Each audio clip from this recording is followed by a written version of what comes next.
வாழ்க வளமுடன், வாழ்க வையகம். ஒரு மரத்தை பார்க்கிறோம். மரம் 40 அடி உயரம், 20 அடி அகலம் இருக்கத்தான் வச்சுக்கணும். அவ்வளவு பெரிய மரம் நம்ம கண்ணுல பிரதிபலிச்ச பிறகுதான் அதை பார்க்கிறோம். இங்க எவ்வளவு இருக்குது அந்த மரம்னா ஒரு சின்ன கொசு அளவில் தான் இருக்கு. இன்னொருத்த பார்த்தா தெரியும் அந்த மரம் நம்ம கண்ணுல தெரியுது. கொஞ்சம் கூட குறையாத எல்லாமே. ஆனா மரம் எப்படி இருக்குது? சுருங்கி இருக்குது. அதே கோணத்துல இன்னும் போற போது மேலையில வர்ற போது புள்ளி ஆயிடும். ஆனா அந்த புள்ளியிலே மரம் இருக்கு, ஒடுங்கு.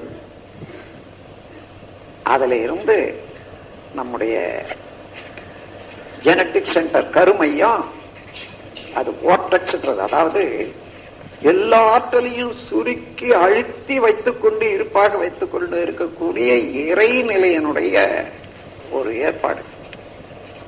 அங்க இந்த புள்ளியை இழுத்து அங்க எத்தனையோ புள்ளி இதுக்கு முன்ன இருக்குது, புள்ளியோட புள்ளி புள்ளியோட புள்ளிய வச்சு, அதாவது நிழல் அலைன்னு சொல்றாங்க. நிழல் அலைன்னா இப்போ ஒரு ஆளோட ஆள் நிக்கிறாங்க, அதுக்கு மேல உள்ள போக முடியாது. ஒரு ஆளுக்குள்ள இன்னொரு ஆள் போக முடியுமா? போக முடியாது. அதே போல ஒரு அணுவோட அணு நின்றுன்னா வெறுக்குது, உடல் வருது. ஆனா நிழலோட ஒருத்தர் நிக்கிறாங்க, அந்த அணு நிழல் இருக்குது. இன்னொருத்தர் நிக்கிறாங்க அல்லது ஓடுறாங்க, அந்த நிழலோட நிழல் நிக்குது.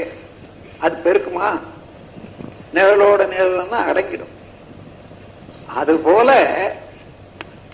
நீங்க நேத்து பார்த்தது இன்னொரு மரம், அதுவும் இதே போல புள்ளியாகி அலையாகி அங்க ஒடுங்கி நிக்குது. இன்னைக்கு பார்த்தது இது வேப்ப மரம், நேத்து பார்த்தது பனை மரம். அது ரெண்டும் தான் ஒன்னோட ஒண்ணுதான் போயிருக்கு. அது போல 1000 காட்சிகள் உள்ள இருக்குது. ஒன்னோடு ஒண்ணு கெடாத எல்லாமே அப்படியே இருக்குது. அந்தந்த மன சுழல் அலை வர்ற போது நான் அங்க என்ன பார்த்தேன்? பனைமரம். உடனே you are adjusting your mental frequency to understand that phenomenon. அந்த இதை எண்ணி எடுக்கிறதுக்கு உங்க மனச்சுழலை, மன அலைய அது சரிப்படுத்துறீங்க. உடனே அடங்கி இருக்கக்கூடிய ஒடுங்கி இருக்கக்கூடிய நிழல்ல இருந்து அந்த நிழல் மேல மூளையில அடிபட்டு அது காட்சி ஆகுது. மூளை செல்களுக்கு அந்த அலைய வெளியில இருந்து வாங்கி அலையாக்கி கருமையை அனுப்போம். கருமையத்துல எடுத்து இதுதான் எடுத்து காட்டும். அதுதான் எண்ணம். இப்ப உட்கார்ந்தீங்கன்னா எத்தனை எண்ணங்கள் வருது. என்ன ஏற்கனவே என்ன செய்தீங்க, என்ன செய்யணும்னு நினைச்சீங்க, அவ்வளவு சேர்ந்து ஒரே இடத்துல தான் இருக்கு, ஒரே புள்ளியாதான் இருக்குது. அதான் கருமையும். அவ்வளவுல இருந்து எத்தனை கோடி தடவை எடுத்தாலும் அது மாறாது. இது என்ன ஜெராக்ஸ் மிஷின் பாருங்க. அத்தகைய ஒரு பெரிய ஆற்றல் ஒவ்வொருவருக்குள்ளவும் அடங்கி இருக்கிறதுனால நீங்க எதை வைக்கணும்? மறுபடியும் யார் பேர்லயோ கோவப்படுறீங்க, உடம்பெல்லாம் கெட்டு போகுதுன்னு வச்சுங்க, அது பதிவாகி அங்க சுருங்கி போகுது. மறுபடியும் அந்த நிகழ்ச்சி நினைக்கிற போது அதே சிரம் தான் வருது, அதே ரத்த ஓட்டம், அதே இது பிளட் பிரஷர் எல்லாம் வந்துடும். அப்போ எந்த செயல் நல்லதோ அதையே அடுத்தடுத்து செய்யறதுக்கு பழகிக்கொண்டு, எந்த செயல் துன்பம் தருமோ அதை விட்டு அதற்கு நீங்க முயல்ற போது முடியறதில்லை, அதுவே நிக்குது. அவன் என்ன ஏணி மாதிரியா இருக்குன்னு சொன்னானே, அவனை உதைக்கணும்.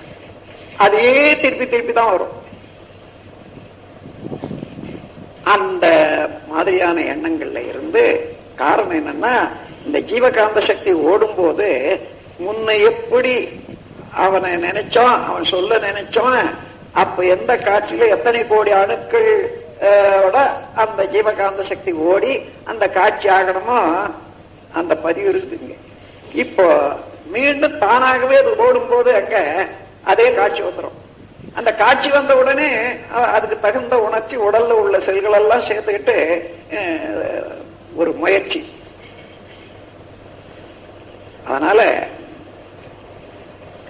எல்லா பதிவுகளுக்கும், அதாவது கருவமைப்புல உள்ள பதிவுகள் எல்லாம் கூட இப்போ அப்பாவுக்கு என்னுடைய தந்தையார் சாராயம் சாப்பிட்டு பழகிருந்தாருன்னு வச்சுங்க. நான் சாப்பிடல, அப்படியே இருக்கேன். ஆனா எங்கேயாவது கொஞ்சம் சாராயம் வாசனை வந்ததுன்னா கொஞ்சம் பிடிச்சாப்புல இருக்கும். அது என்னமோ அது கொஞ்சம் காரணம், இந்த உடல்லையும் உயிர்லையும் அந்த பதிவு இருப்பதனால அது தனக்கு வேண்டியதாகவே இருக்குது. அது எல்லாம் அடங்கி இருக்குது. எல்லா ஜீவன்களுடைய, நாம் எத்தனை கோடி ஜீவனை கடந்து இப்ப மனிதனாகி வந்திருக்கிறோமோ அத்தனை கோடி உயிர்கள் இருக்கக்கூடிய குணாதிசயங்கள் அத்தனை. ஒரு டெஸ்ட் வேணுமா, ஒரு 10 குழந்தைகளை கூப்பிட்டுங்க. எல்லாம் 2.5 வயசு 2 வயசுல இருந்து 4க்குள்ள வச்சுக்கோங்க. ஒரு 10 குழந்தைகள், அதுங்களுக்கு வேண்டிய விளையாட்டு சாமான்லாம் மத்தியில போட்டுடுங்க.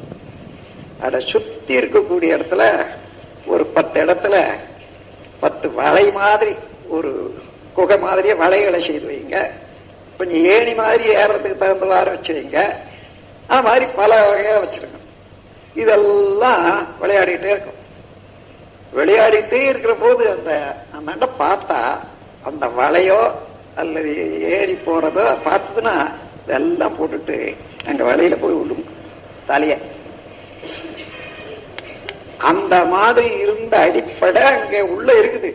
சந்தர்ப்பம் வர்ற போது அது வெளிவரும். இதுல நம்ம இருக்கக்கூடிய பதிவுகள்ல இன்றைய நிலைக்கு, இந்த அறிவுக்கு, இந்த வாழ்க்கைக்கு தேவை உள்ளதும் இருக்கும், தேவையில்லாத. அதை கண்டுபிடித்து தேவையில்லாதனவற்றை அதுக்கு சக்தி இழக்க செய்யணும். அதுக்கு இந்த மூளையினுடைய அணு எடுக்கிறது, அது ஓடுற வழியாவே ஓடிட்டு இருக்கு பாருங்க, அதை மாற்றி அமைக்கணும். நாம் என்ன மாதிரி நினைக்கிறோமோ இப்படிதான் போகணும் என்று சொல்லி மாற்றி அமைக்கிறது தான் பிரெயின் செல்ல நம்முடைய நினைவை செலுத்தி அதைகளெல்லாம் ரீஅரேஞ்ச் பண்ற ஒரு சக்தி கொடுக்கிறோம் பாருங்க. அங்க அதுதான் துரிய நிலை யோகம். அத திருமூலர் அதாவது யோக முறையில சொல்றத விளக்குறாரு. தன்னை அறிந்த தத்துவ ஞானிகள் முன்னை வினையின் முடிச்ச வகுப்பார்கள். முன்னை வினை என்பது சஞ்சித கர்மம், நீண்ட காலமாக வந்த கருவமைப்பு பதிவுகள். முடிச்ச வகுப்பார்கள். பின்னை வினையை பிடித்து பிசைவார்கள். பின்ன வினை என்னன்னா, நீங்க உட்கார்ந்துட்டே இருக்கீங்க, எதுவும் காரணமே இல்லை, ஏதோ ஒண்ணு செய்ய நினைக்கிறீங்க. அப்போ அது எங்க இருந்து வந்ததுன்னு பார்த்தா, ஏற்கனவே அம்மா அப்பாவோ அல்லது பாட்டம் புட்டனோ எதுவோ அவங்க செய்த அந்த பதிவு இருக்கு. அது காலியும் பண்ணல, அது இங்க தேவையும் இல்லாத, அது இல்லாத இருக்குது. ஆனா அது அந்த ஃப்ரீக்வன்சி, மென்டல் ஃப்ரீக்வன்சி, மைண்ட் அந்த நிலைக்கு வர்ற போது அந்த ஆழ்ந்த இதுல அதுவே எடுத்து காட்டும். அந்த ஊருக்கு போகணும் அல்லது அதை செய்யணும் என்று. அதாவது கருவமைப்பு பதிவுகள் எல்லாம் கூட எண்ணங்களாக வரும். இப்ப இது தேவைதானா பார்த்தீங்கன்னா, அதுல தேவை, அதை செய்தா என்ன விளையும் என்றது பார்த்துதான் அந்த விளைவு எனக்கு தேவையில்லை, அதனால எனக்கு தேவையில்லைன்னு நினைக்கிறீங்க. ஆனா மீண்டும் மீண்டும் அது வரும். இந்த மாதிரி தேவையில்லாத அதை அடியோட மாத்தணும்னு சொன்னா, இங்கே தியானம் செய்து செய்து செய்து அதுக்கு போதிய வலு கொடுத்து, நீங்க இப்படி செய்யக்கூடாது, நானே இந்த மாதிரி எண்ணமே எனக்கு வேண்டாம் என்று முடிவு எடுத்த போது அதுக்கு தகுந்தாறு புதிய லைனை ஏற்படுத்தி கொடுக்குறீங்க. அந்த பிரெயின் செல்ல இருக்கக்கூடிய போலாரிட்டி ஒன்னோட ஒண்ணு புதிய லைனை ஏற்படுத்தி கொடுக்குறீங்க. அதனால மீண்டும் அந்த எண்ணம் வரும். அதான் முன்னாடியே யோசனை பண்ணி முடிவு கட்டினேன், அது தேவையில்லை, அதுக்கு வலுவே இருக்காது. அப்படி இழக்க செய்யணும்னு சொன்னா அப்படி மாற்றி அமைக்கணும். முன்னை வினையை முடிச்ச வகுப்பார்கள், பின்னை வினையை பிடித்து பிசுவார்கள். பின்னை வினைன்னா பின்னால செய்யக்கூடிய புது வினை என்று சொல்றது. இனி புக போறோம். அதான் ஆகாமிய கர்மம்னு சொல்லுவாங்க. இது சஞ்சித கர்மம். ஆகாமிய கர்மம்னா ஆன்மாவுக்கு இச்சையை ஊட்டி செயலில் ஆழ்த்த வல்ல வினைக்கு ஆகாமிய கர்மம் என்று சொல்லி இந்த சொற்பொழிவை இதோட நிறைவு செய்யறேன். வாழ்க வளமுடன், வாழ்க வளம்.